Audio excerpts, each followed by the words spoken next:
तो सीता जी क्या कहती हैं, तृणधर ओट कहत वैदेही।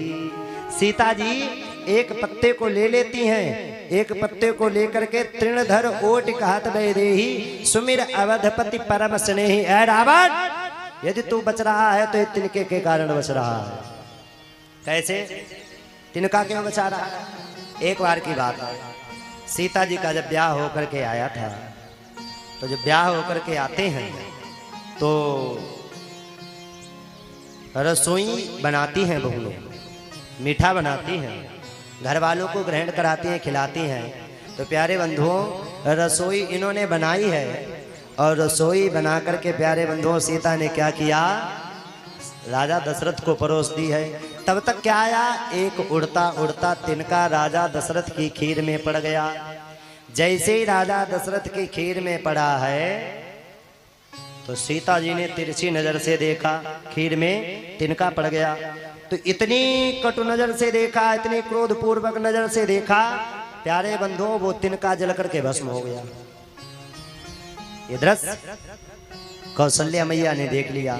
कौशल्या मैया ने बुलाया, बेटी तूने उस तिनके को भस्म कर दिया, क्या जादू था?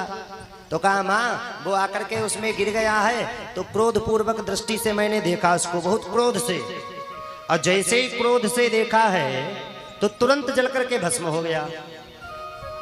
सीता ने कहा ये तो बहुत भारी विपत्ति है। मतलब मैया कौशल्या ने कहा क्यों?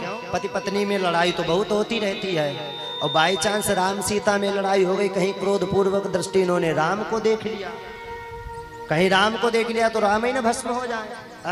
मन में विचार आया तो उन्होंने कहा बेटी आज मेरी सौगंध खा, जिस नजर से तूने इनको देखा है, तो प्यारे बंधुओं इस नजर से तू कभी किसी और को नहीं देखेगी, इस नजर से तू कभी किसी और को नहीं देखेगी। सीता ने वचन दे दिया। वही तिनका उठा करके कहती है सीता जी, तृणधर ओट कहत वैदेही। तिनका लेकर के कहती है यदि रावण तू बच रहा, मैंने माँ को वचन न दिया होता कि तिनके को जिस नजर से देखा है उस नजर से किसी और को नहीं देखूंगी, तो आज मैं तुझे अपनी नजरों से जला करके भस्म कर देती। वही तिनके का रहस्य है।